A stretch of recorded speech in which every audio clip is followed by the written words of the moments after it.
யோ அவனி, அவன் பொண்ணை தூக்குவான்னு சொன்னா பந்தியில பொறுமையா பொரியல் வச்சிட்டு இருக்கான். பொரியல் வச்சுட்டு இருக்கான்? ஆமாயா. இந்தாங்க, நல்லா சாப்பிடுங்க. நல்லா காட்டா ஒன்னு எப்படி வரட்டி பிடிக்கிறது? அப்படியே விரட்டி பிடிச்சிட்டாலும் கோமாளி. என்னப்பா பொண்ணை தூக்க போறான்னு சொன்னாங்க, நீ சாம்பார் ஊத்திட்டு இருக்க? சந்தோஷத்துல பெரிய சந்தோஷமே அடுத்தவங்களை சந்தோஷப்படுத்தி பாக்குறதா. அதான் ஃபர்ஸ்ட் எல்லாத்தையும் சந்தோஷப்படுத்திட்டு அப்புறம் வேணா சந்தோஷப்பட்டுக்கலான்னு. இது பாக்யராஜ் சொன்னதாச்சே. நம்ம பாண்டியராஜ் இதே தாங்க சொல்ல சொன்னாரு. ஆமா, நீ அங்க போன? பசிச்சது, அன்னதானம் சாப்பிடலான்னு போனேன். குண்டா அதை கொடுப்ப. நீ விருதானே ஜூஸ் கொடுத்து விட்டான்.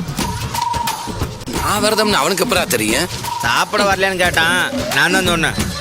பக்கி அவன் என்ன பண்றான்னு எனக்கு அப்டேட் பண்ண சொன்னா, நான் என்ன பண்றேன்னு அவனுக்கு அப்டேட் பண்ணிட்டு இருக்கேன்.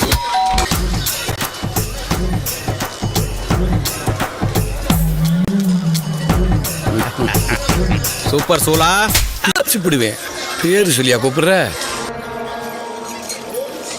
அப்பா, உங்க காலில் கட்டியிருந்த துண்டு அவுந்துருச்சுப்பா, கட்டி விடுங்க. நீ ஓட மாட்டமா? நான் தாமா தப்பா நினைச்சிட்டேன். உன் மேல எனக்கு நம்பிக்கை இருக்குமா? ஏ அஞ்சுமணி, அந்த கால் கட்ட அவுத்து விடு. இப்ப எதுக்கு இப்படி எமோஷனல் ஆறீங்க? நான்லாம் இவ்வளவு நம்ப மாட்டேன்.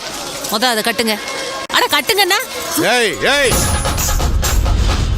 எதுக்கு இந்த கேட்டரிங் பாய்ஸ் எல்லாம் வர்றாங்க? டேய், கோயிலுக்கு வந்து காரு, பைக்கு, சைக்கிள், வண்டின்னு ஒண்ணு விடாம காத்த புடுங்கடா. இவங்க எப்படி பேபி அம்மா தூக்குறாங்கன்னு பாக்குறேன்.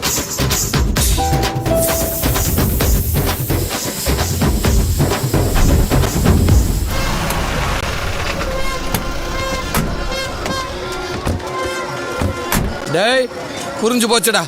போங்கடா, போய் அவங்க வண்டி காத்த பிடிக்க விடுங்கடா. என்னங்கடா அவங்களும் பிடிங்க வர்றாங்க? என்னதான்டா பிளானு? என்னமோ நடக்க போகுது. என்ன நடக்க போகுதுன்னு தெரியல, ஆனா என்னமோ நடக்க போகுது.